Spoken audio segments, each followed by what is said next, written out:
Om Shri Gurubhyo Namaha. Welcome to Vedic Heritage. Every year, Ganesh Chaturti is celebrated with great pomp and glory by many Hindus on the 4th Tithi of the Shukla Paksha of the lunar month of Bhadrapada. Following Jyotish Shastra, we believe that certain times are beneficial for each activity, and in accordance with that, we celebrate each deity at different times of the year.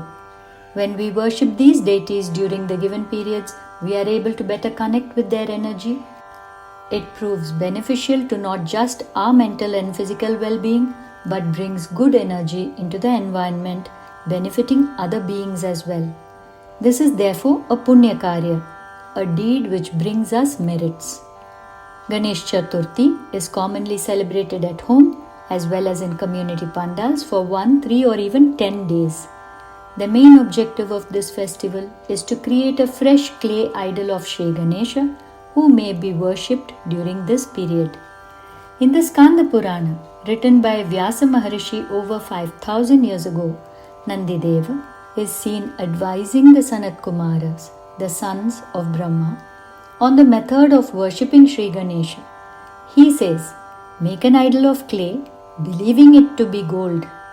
Make the figure with devotion and love. When the energy of Sri Ganesha is invoked within this idol made with love, worship of the idol can bring immense benefits." Here we see that it is recommended that we make the idol ourselves at home. Do not worry, a mound or a ball with 2 seeds for eyes is as acceptable as a beautifully carved idol. Our involvement in its creation is more important than our skill in creating the idol. Potters look forward to this festival for their year's earnings, so if you please, you may purchase an idol from them. But make sure that you take time to lovingly decorate it as part of your worship. Sri Ganesha can now be invoked within such an idol prepared with love. What do I mean when I say Sri Ganesha can be invoked? A lump of clay or an artfully crafted idol, either of them can be used as a residence of divine energy. Before doing pujas, we invite the divine energy of the deity through our sankalpa and avahana, intention and invitation, as well as through mantras to come and occupy the idol created. This is called an invocation. Once invoked, the energy resides within the idol. This does not mean that God comes from somewhere else and resides here. We know that divine energy is all around us, but when we invoke a deity, we concentrate on the deity and attract and store the powers that the deity symbolizes in the idol. For example, Ganesha symbolizes wisdom, intelligence, and the capacity to destroy obstacles, whereas Durga Ma symbolizes the power to destroy evil forces as well as the power to protect us, her children. So how should we do Ganesh Chaturthi Puja at home? Think of this worship as being similar to how we would host and celebrate the most important guest in our family. We would decorate the house and welcome them and talk to them politely, offer a variety of dishes to eat, and then bid them a good farewell.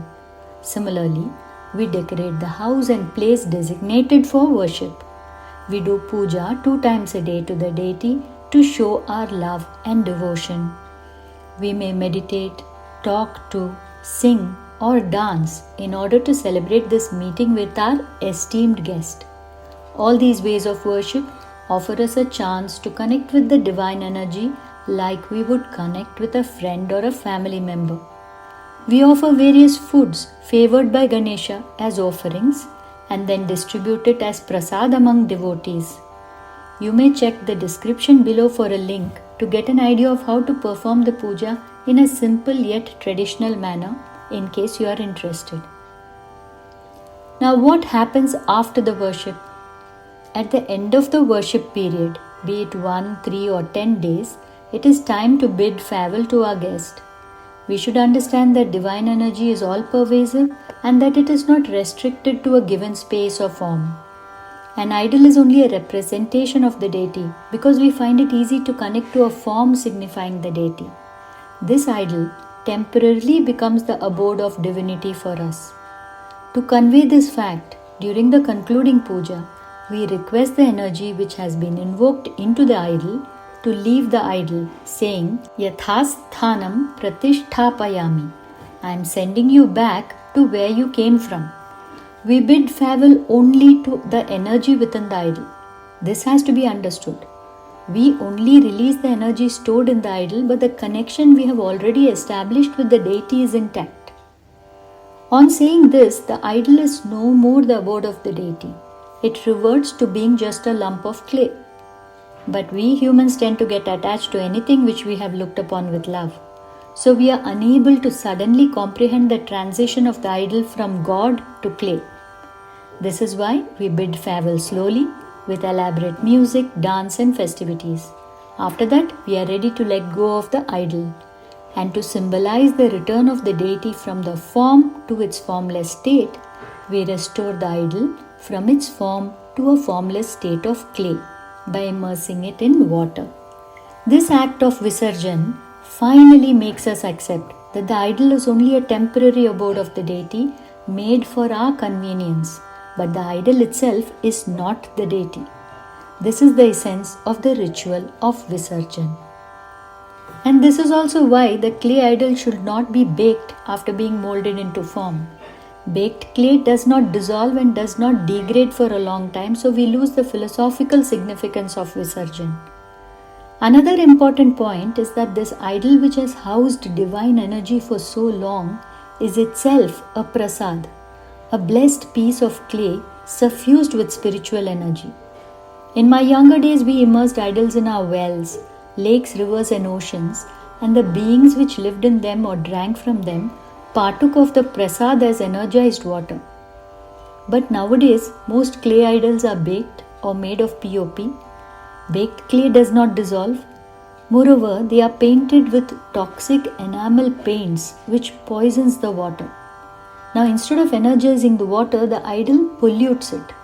We have transformed a punya karya into a papa karya. It is time to reverse that. Over the past few years, thousands of individuals have already switched to buying or making unbaked clay figures for Ganesh Chaturti at home. It is time for each of us to educate not just our family, friends and neighbors, but also our staff on the need for change. We have seen some innovative creations of eco-friendly Ganeshas in some pandals too. Let us encourage all pandals to think of such alternatives. While some have shifted from POP to clay idols, the idols get painted with enamel paints.